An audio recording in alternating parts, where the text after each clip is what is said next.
അപ്പോൾ എല്ലാവർക്കും നമ്മുടെ പുതിയ വീഡിയോയിലേക്ക് സ്വാഗതം. അപ്പോൾ ഇന്നത്തെ നമ്മുടെ റെസിപ്പി എന്ന് പറയുന്നത് നമുക്ക് അരിപ്പൊടി വെച്ചിട്ട് വളരെ സിമ്പിളായിട്ടുള്ള വീട്ടിലുള്ള ചേരുവകൾ മാത്രം ഉപയോഗിച്ചിട്ട് ചെയ്തെടുക്കാൻ പറ്റിയ നല്ലൊരു ബ്രേക്ക്ഫാസ്റ്റിനോ അല്ലാന്നുണ്ടെങ്കിൽ വൈകുന്നേരങ്ങളിൽ ചായയുടെ കൂടെ കഴിക്കാൻ പറ്റിയ നല്ലൊരു സ്പൈസി ആയിട്ടുള്ള സ്നാക്കിൻ്റെ റെസിപ്പിയാണ് കേട്ടോ. അപ്പോൾ എല്ലാവരും ഒന്ന് കണ്ടു നോക്കിയിട്ട് ട്രൈ ചെയ്ത് നോക്കുക. അതേപോലെ ചാനലിൻ്റെ വീഡിയോസൊക്കെ ആദ്യമായിട്ട് ആരെങ്കിലും കാണുകയാണെന്നുണ്ടെങ്കിൽ ഇതുവരെ സബ്സ്ക്രൈബ് ചെയ്യാത്തവരാണെന്നുണ്ടെങ്കിൽ ഒന്ന് സബ്സ്ക്രൈബ് ചെയ്യുക. തുടർന്നുള്ള വീഡിയോകൾ കണ്ടുകൊണ്ടിരിക്കുക കേട്ടോ. അപ്പോൾ നമുക്ക് പെട്ടെന്ന് തന്നെ റെസിപ്പിയിലോട്ട് കടക്കുന്നതിന് മുന്നേ ഈ ഒരു റെസിപ്പി ഇഷ്ടപ്പെട്ടാൽ ഇതേ വീഡിയോയിൽ താഴെ കാണുന്ന ലൈക്ക് ബട്ടൺ പ്രസ് ചെയ്യാതെ പോകരുത് കേട്ടോ. അപ്പോൾ നമുക്ക് പെട്ടെന്ന് തന്നെ ഈ ഒരു സ്പൈസി ആയിട്ടുള്ള സ്നാക്ക് എങ്ങനെ തയ്യാറാക്കും നോക്കാം.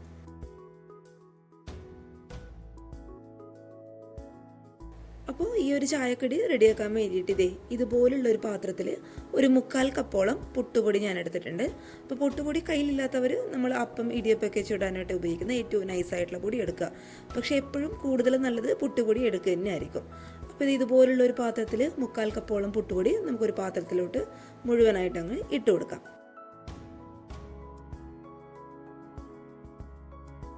ഇനി അതേ സെയിം പാത്രത്തിൽ തന്നെ ഏകദേശം 1 കപ്പോളം ചിരകിയെടുത്ത തേങ്ങ ഞാൻ എടുത്തിട്ടുണ്ട്. അപ്പോൾ നമ്മൾ തേങ്ങ എത്രത്തോളം ചേർക്കുന്നോ അത്രത്തോളം ഈ ഒരു ചായ കടിക്ക് നല്ലൊരു ടേസ്റ്റ് ആയിരിക്കും കേട്ടോ. അപ്പോൾ എന്തായാലും 1 കപ്പാണ് ഞാനിവിടെ എടുത്തിട്ടുള്ളത്. പിന്നെ അതിൻ്റെ കൂടെ തന്നെ ചെറിയ ഉള്ളി, അതായത് ഒരു 8ഓ 9ഓ അല്ലി ചെറിയ ഉള്ളി എടുക്കുക, അതായത് കുഞ്ഞുള്ളി കേട്ടോ. ഇനി ഈ ഒരു ഉള്ളി ഇല്ലാന്നുണ്ടെങ്കിൽ, അതായത് കുഞ്ഞുള്ളി ഇല്ലാന്നുണ്ടെങ്കിൽ അതിന് പകരമായിട്ട് നിങ്ങൾക്ക് സവാള എടുക്കാം. ഇനി ഈ ഒരു പാത്രത്തിലോട്ട് 1 ടീസ്പൂൺ നിറയെ പെരിഞ്ജീരകം ഞാൻ ഇട്ട് കൊടുക്കുന്നുണ്ട്. പെരിഞ്ജീരകം നമ്മൾ ഇതിലോട്ട് ഇട്ട് കൊടുക്കുന്ന സമയത്ത് നമ്മുടെ ഈ ഒരു ചായക്കടിക്ക് നല്ലൊരു ഫ്ലേവർ ഉണ്ടാകും, അതായത് നല്ലൊരു ടേസ്റ്റ് ഉണ്ടാകും കേട്ടോ. ഇനി ഈ ഒരു പെരിഞ്ജീരകത്തിൻ്റെ ടേസ്റ്റ് ഇഷ്ടമില്ലാന്നുണ്ടെങ്കിൽ അതിന് പകരമായിട്ട് ക്യൂമിൻ സീഡ്സ്, അതായത് സാധാരണ ജീരകം നമുക്ക് എടുക്കാം. പക്ഷേ സാധാരണ ജീരകം എടുക്കുന്ന സമയത്ത് നമ്മൾ ഈ ഒരു പെരിഞ്ജീരകത്തിൻ്റെ അതേ സെയിം ക്വാണ്ടിറ്റിയിൽ എടുക്കേണ്ട, ഏകദേശം ഒരു 1/2 ടീസ്പൂണോളം മാത്രം മതിയാവും കേട്ടോ. അല്ലാന്നുണ്ടെങ്കിൽ ഈ ഒരു ക്യൂമിൻ സീഡ്സിൻ്റെ, അതായത് സാധാരണ ജീരകത്തിൻ്റെ ആ ഒരു ഫ്ലേവർ ഇതിലോട്ട് അങ്ങോട്ട് മുന്നിട്ട് നിൽക്കും കേട്ടോ. അതുകൊണ്ടാണ് അത് പ്രത്യേകം ഞാനൊന്ന് എടുത്തു പറഞ്ഞത്. ഇനി ഇതെല്ലാം കൂടി ഇതുപോലുള്ളൊരു മിക്സിയുടെ ജാറിൽ ഞാൻ ഇട്ട് കൊടുക്കുകയാണ്. ഇനി ഈ തേങ്ങ നമുക്ക് നന്നായിട്ടൊന്ന് അരച്ചെടുക്കണം. അപ്പോൾ അരച്ചെടുക്കുന്ന സമയത്ത് വെള്ളം എന്ന് പറയുന്നത് ഒരുപാട് അങ്ങ് ചേർത്ത് കൊടുക്കണ്ട, ഏകദേശം ഒരു 1/4 കപ്പോളം വെള്ളമൊക്കെ ചേർത്തിട്ട് നന്നായിട്ട് നല്ല ഫൈൻ പേസ്റ്റായിട്ടൊന്ന് അരച്ചെടുക്കുക.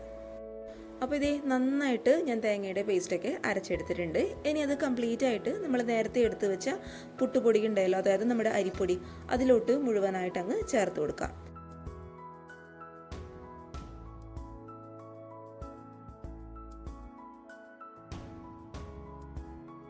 ഇനി ഈ ഒരു ചായക്കടിക്ക് ആവശ്യമായിട്ടുള്ള കുറച്ച് ഉപ്പ് ഞാൻ ഈ ഒരു സമയത്ത് ഇതിലോട്ട് അങ്ങോട്ട് ചേർത്ത് കൊടുക്കുന്നുണ്ട്.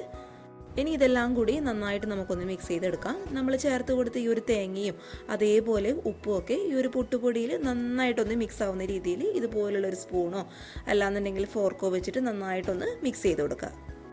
ഇനി ഇതിലോട്ട് ഞാൻ വെള്ളം ഒഴിച്ചിട്ട് നന്നായിട്ടൊന്ന് കുഴച്ചെടുക്കുകയാണ്. അപ്പോൾ വെള്ളം എന്ന് പറയുന്നത് നന്നായിട്ട് തിളച്ചുകൊണ്ടിരിക്കുന്ന വെള്ളമാണ് കേട്ടോ.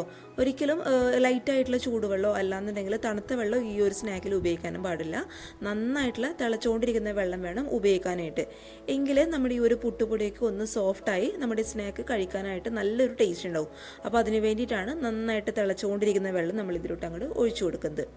ഇനി ഈ ഒരു വെള്ളം തിളയ്ക്കുന്ന സമയത്ത് ഈ ഒരു വെള്ളത്തിലോട്ട് ഞാൻ കുറച്ചൊരു 1/4 ടീസ്പൂണോളം മഞ്ഞൾപ്പൊടി ഇട്ട് കൊടുത്തിട്ടുണ്ടായിരുന്നു. ആ ഒരു സമയത്ത് നമ്മുടെ ഈ ഒരു സ്നാക്കിന് നല്ലൊരു കളർ കൊടുക്കും കേട്ടോ. അപ്പോൾ അതിന് വേണ്ടിയിട്ടാണ് ഒരു 1/4 ടീസ്പൂണോളം മഞ്ഞൾപ്പൊടി ഇട്ടിട്ട് ഞാൻ ഈ ഒരു വെള്ളം നന്നായിട്ടൊന്ന് തിളപ്പിച്ച് കൊടുത്തത്. ഇനി ഇതെല്ലാം കൂടി നമുക്ക് നന്നായിട്ടൊന്ന് മിക്സ് ചെയ്തെടുക്കാം. ആ ഒരു വെള്ളത്തിൽ കിടന്ന് നമ്മുടെ ഈ ഒരു പൊടി ഒന്ന് സോഫ്റ്റായിട്ട് കിട്ടണം. അതുവരെ ഇതുപോലുള്ളൊരു സ്പൂൺ വെച്ചിട്ട് നന്നായിട്ടൊന്ന് മിക്സ് ചെയ്ത് കൊടുക്കുക. എന്നിട്ട് ഈ ഒരു ചൂടുവെള്ളത്തിൻ്റെ ചൂടൊന്ന് മാറിക്കഴിഞ്ഞാൽ നമുക്ക് കൈയൊക്കെ കുത്താൻ പാകത്തിലുള്ള ചൂടാവുമല്ലോ.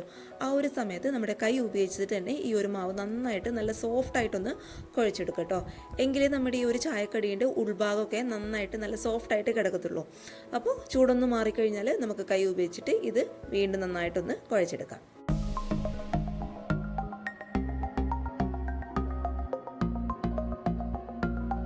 ഇനി ഈ ഒരു മാവ് നമുക്കൊന്ന് ഷേപ്പ് ചെയ്തെടുക്കണം. അതിന് വേണ്ടിയിട്ട് ഈ ഒരു മാവിൽ നിന്നും കുറച്ചൊരു പാർട്ട് മാത്രം എടുക്കുക. എന്നിട്ട് നമ്മുടെ കൈയുടെ അടിയിൽ വെച്ചിട്ട് നന്നായിട്ട് ക്രാക്കൊന്നും ഇല്ലാതെ ഒന്ന് ഉരുട്ടിയെടുക്കാനായിട്ട് ശ്രദ്ധിക്കുക കേട്ടോ.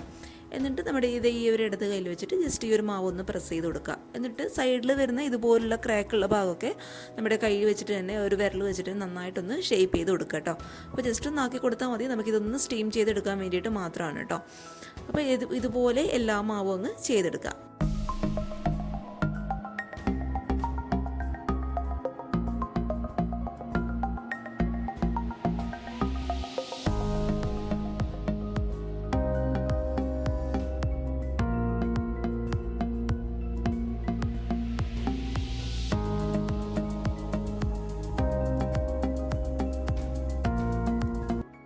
ഷേപ്പ് ചെയ്തെടുത്തിട്ടുള്ള മാവ് ഇതുപോലുള്ള ഒരു സ്റ്റീമറിൽ വെച്ചിട്ട് നമുക്ക് നന്നായിട്ടൊന്ന് സ്റ്റീം ചെയ്തെടുക്കണം.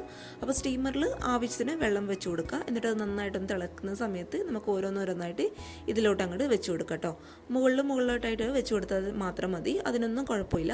നന്നായിട്ടൊന്ന് സ്റ്റീം ചെയ്തെടുക്കണം. ഈ ഒരു ഉള്ളൊക്കെ നന്നായിട്ടൊന്ന് വെന്ത് കിട്ടണം. നമ്മൾ ഏകദേശം കുഴക്കട്ടയൊക്കെ വേവിച്ചെടുക്കുമല്ലോ, ആ ഒരു രീതിയിൽ ഒന്ന് വേവിച്ചെടുത്താൽ മതി കേട്ടോ. അപ്പോൾ ഇത് ഹൈ ഫ്ലെയിമിലിട്ട് കറക്റ്റ് ഒരു 15-20 മിനിറ്റ്, അപ്പോഴേക്കും നമ്മുടെ ഈ ഒരു മാവൊക്കെ നന്നായിട്ടൊന്ന് വെന്ത് വന്നോളും. അപ്പോൾ ഇത് നന്നായിട്ടൊന്ന് അടച്ച് വെച്ച് ഈ ഒരു സമയത്തൊന്ന് വേവിച്ചെടുക്കാം. അപ്പോഴത്തേ നമ്മുടെ ഈ ഒരു മാവൊക്കെ നന്നായിട്ട് കറക്റ്റ് ആ ഒരു സമയം കൊണ്ട് വെന്ത് കിട്ടിയിട്ടുണ്ട്. അപ്പോൾ കംപ്ലീറ്റ് ആയിട്ട് ചൂട് മാറിയതിന് ശേഷം മാത്രം ഒന്നിൽ നിന്നും മറ്റൊന്നായിട്ട് എടുത്ത് സ്റ്റീമറിൽ ഞങ്ങൾ മറ്റൊരു പ്ലേറ്റിലോട്ട് മാറ്റി കൊടുക്കുക കേട്ടോ. നമ്മൾ ചൂടോടുകൂടി എടുക്കുകയാണെന്നുണ്ടെങ്കിൽ എല്ലാം കൂടി ഒട്ടിപ്പിടിച്ച് പൊട്ടിപ്പോകാനുള്ള ചാൻസ് ഉണ്ട്. അപ്പോൾ ചൂട് കംപ്ലീറ്റ് ആയിട്ടൊന്ന് മാറിയതിന് ശേഷം മാത്രം മറ്റൊരു പ്ലേറ്റിലോട്ട് ഇതുപോലെ അങ്ങ് മാറ്റി കൊടുക്കുക. അപ്പോൾ ഇതിങ്ങനെ തന്നെ കഴിക്കാനായിട്ടും നല്ല ടേസ്റ്റാണ്. കുഞ്ഞുങ്ങൾക്കൊക്കെ നമ്മൾ ഇതുപോലെ അങ്ങ് കൊടുക്കുകയാണെന്നുണ്ടെങ്കിൽ അവരതങ്ങ് അധികവും എരിവൊന്നും ഇല്ലാത്തതുകൊണ്ട് ഇഷ്ടത്തോടെ അങ്ങ് കഴിച്ചോളും.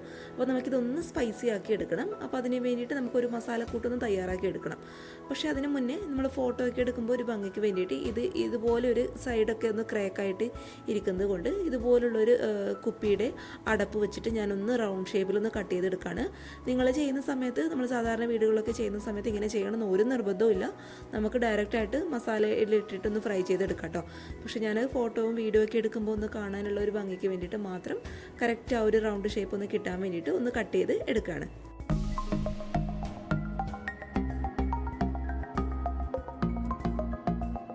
ഇനി ഈ ഒരു ചായക്കടിക്ക് ആവശ്യമായിട്ടുള്ള മസാല നമുക്കൊന്ന് റെഡിയാക്കി എടുക്കണം. അതിന് വേണ്ടിയിട്ട് ഇതുപോലുള്ളൊരു പാത്രത്തിൽ 2.5 ടീസ്പൂണോളം മുളക് പൊടി ഞാൻ ഇട്ട് കൊടുക്കുകയാണ്.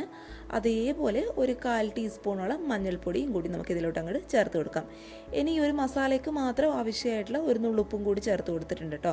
ഉപ്പ് ഒരുപാടായി പോവണ്ട, കാരണം നമ്മളിതിൽ വേവിച്ചെടുക്കുന്ന സമയത്ത് നമ്മുടെ അരിപ്പൊടിയിൽ ഓൾറെഡി നമ്മൾ ഉപ്പ് ഇട്ട് കൊടുത്തതാണ്. അതുകൊണ്ട് ഈ ഒരു മസാലയ്ക്ക് ആവശ്യമായിട്ടുള്ള ഉപ്പ് മാത്രം ഇട്ട് കൊടുത്താൽ മതി.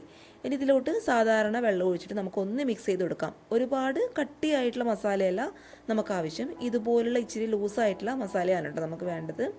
ഇനി നമ്മുടെ ഈ ഒരു മസാലയ്ക്ക് നല്ലൊരു ടേസ്റ്റ് കിട്ടാൻ വേണ്ടിയിട്ട് ഇതിലോട്ട് കുറച്ച് മല്ലിയിലയും കൂടി ഞാൻ കട്ട് ചെയ്തിട്ട് ചേർത്ത് കൊടുക്കുകയാണ്. ഇനി നിങ്ങൾക്ക് മല്ലിയില താല്പര്യം ഇല്ലാന്നുണ്ടെങ്കിൽ അതിന് പകരമായിട്ട് കറിവേപ്പിലയും ചെറുതായിട്ട് കട്ട് ചെയ്തതും ചേർത്ത് കൊടുക്കാം. ഇനി ഇത് ഈ ഒരു പാനിൽ അത്യാവശ്യത്തിന് വെളിച്ചെണ്ണ ഞാൻ ഒഴിച്ചു കൊടുത്തിട്ടുണ്ട്. നമുക്ക് ഈ ഒരു മാവ് ജസ്റ്റ് ഒന്ന് ഫ്രൈ ചെയ്തെടുക്കണം കേട്ടോ. അപ്പോൾ വെളിച്ചെണ്ണ ഒഴിച്ചു കൊടുക്കുന്ന സമയത്ത് ഒരുപാട് വേണ്ട, നമ്മൾ കാരണം ഇത് ഡീപ്പ് ഫ്രൈ അല്ല ചെയ്യുന്നത്, ജസ്റ്റ് ഒന്ന് ഷാലോ ഫ്രൈ ചെയ്തെടുക്കുകയാണ്. ഇനി നമ്മുടെ മാവ് ഈ ഒരു മസാലയിലിട്ട് ജസ്റ്റ് ഒന്ന് ഡിപ്പ് ചെയ്യുക. ഇതുപോലെ അങ്ങ് ഡിപ്പ് ചെയ്ത് കൊടുത്താൽ മതി. എന്നിട്ട് ചൂടായി കിടക്കുന്ന എണ്ണയിലോട്ട് ഓരോന്നോരോന്നായിട്ട് നമുക്കങ്ങ് ഇട്ട് കൊടുക്കാം.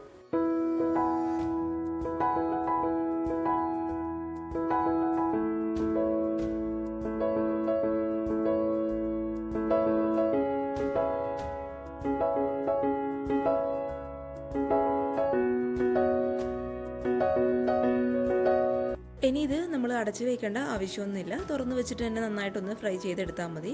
പിന്നെ തീ എന്ന് പറയുന്നത് ഒരിക്കലും ഹൈ ഫ്ലെയിമിൽ ഇടണ്ട കേട്ടോ. ഒരു മീഡിയം ഫ്ലെയിമിൽ വെച്ചിട്ട് നന്നായിട്ട് അടിവശം ഒന്ന് മൊരിഞ്ഞ് വരുന്നവരെ ഒന്ന് ഫ്രൈ ചെയ്തെടുക്കുക.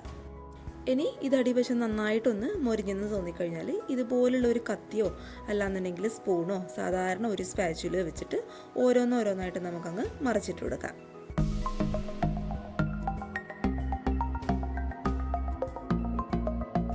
അപ്പോൾ ഇത് 2 വശവും നന്നായിട്ട് മൊരിഞ്ഞ് കറക്റ്റ് ഇത് ഈ ഒരു പരുവത്തിലെത്തുന്ന സമയത്ത് ഇത് പതുക്കെ നമുക്ക് എണ്ണയിൽ നിന്ന് എടുത്ത് മാറ്റി കൊടുക്കാം കേട്ടോ.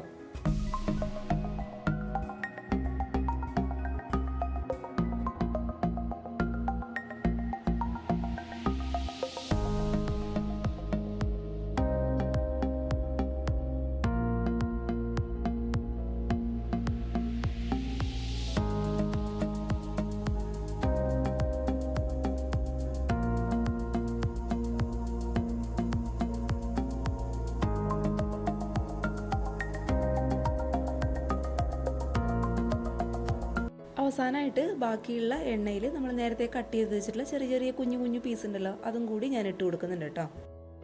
അപ്പോൾ മുഴുവനായിട്ട് ഞാനിവിടെ ഫ്രൈ ചെയ്തെടുത്തിട്ടുണ്ട്. ജസ്റ്റ് ഫോട്ടോ എടുത്തിട്ട് വന്നതേ ഉള്ളൂ കേട്ടോ. അതുകൊണ്ടാണ് ഈ ഒരു രീതിയിൽ വെച്ചിരിക്കുന്നത്.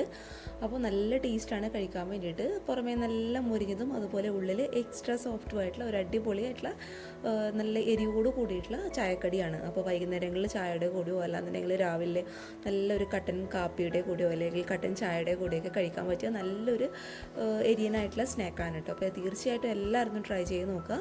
ട്രൈ ചെയ്ത് നോക്കിയിട്ട് നിങ്ങളുടെ അഭിപ്രായങ്ങൾ മറക്കാതെ വന്നൊന്ന് കമൻറ്റ് ബോക്സിൽ അറിയിക്കുക. അതേപോലെ ഈ ഒരു ഏരിയനായിട്ടുള്ള സ്നാക്ക് ഇഷ്ടപ്പെട്ടാൽ വീഡിയോ ചെയ്ത് ഇപ്പോൾ തന്നെ താഴെ ഇടുന്ന ലൈക്ക് ബട്ടൺ പ്രസ് ചെയ്തോളൂ.